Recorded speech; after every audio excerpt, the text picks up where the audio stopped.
po sa inyo lahat, mga kapatid. Ang isang Kristiyano ay dapat harapin ang kamatayan na may kasamang ngiti. Yun ang isang Kristiyano. Hinaharap ang kamatayan na nakangiti. No? Should face death with a smile. Yan ang katanungan po sa ating sarili. Why, mga kapatid? Bakit? Dahil ang ating pinananampalataya ay klarong. No? Ang ating pananampalataya ay klarong nagsasabi po sa atin na ito lang ang pintuan patungo ng langit. The gateway to heaven, ang kamatayan. So ipinakita, mga kapatid, sa atin ang daan. Pinakita ng ating Panginoong Jesucristo.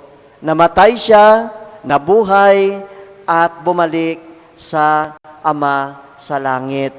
Ang banal ng mga martyrs ay sumunod sa Kanya, naniniwala sa Kanya, nananalig sa Kanya. Gayon din dapat tayo, mga kapatid. Ganon din tayo. Sa unang pagbasa kahapon at ngayon, narinig po natin ang tungkol kung paano namatay si San Sebastian. No? Habang siya ay binabato hanggang mamatay, doon nakatayo sa harapan niya si Saul.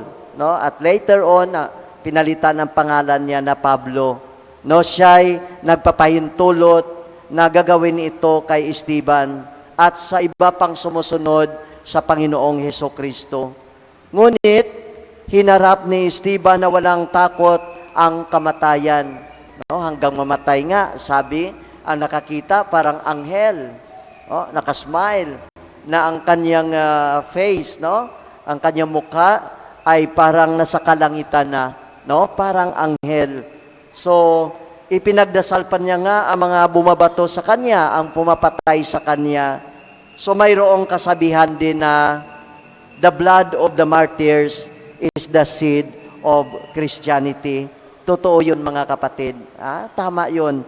Hindi nagtagal, pagkatapos na namatay si San Sebastian, ano ang nangyari kay San Pablo? Diba? He was converted. No? At pinalitan ang pangalan na Paulo, no? Dahil sa conversion niya. At siya ay naging matapang na tagapagdala ng mabuting balita ng simbahan. Namatay din na isang martir sa ngalan ng Panginoong Jesus. So mga kapatid, ano ang nagtulak kay San Esteban? Hindi lang San Esteban, si San Pablo din. At sa lahat ng mga martyrs at mga santo na sa maligaya at mapayapang kamatayan. Ano po ang nagtulak sa kanya? Dahil narinig nila ang tawag ng Panginoon at pinayagan nila gamitin ang kanilang mga sarili na magiging instrumento upang ipatuloy ng Panginoong Hesus ang kanyang napakahalagang misyon na ibinigay ng kanyang Ama na nasa langit. At naniniwala sila sa kanyang salita na ito ang kalooban ng Ama, na kung sino ang nakakita at nananampalataya sa anak ay magkaroon ng buhay na walang hanggan. At bubuhayin sila sa katapusan ng panahon. So, brothers and sisters, are you now willing to die with a smile?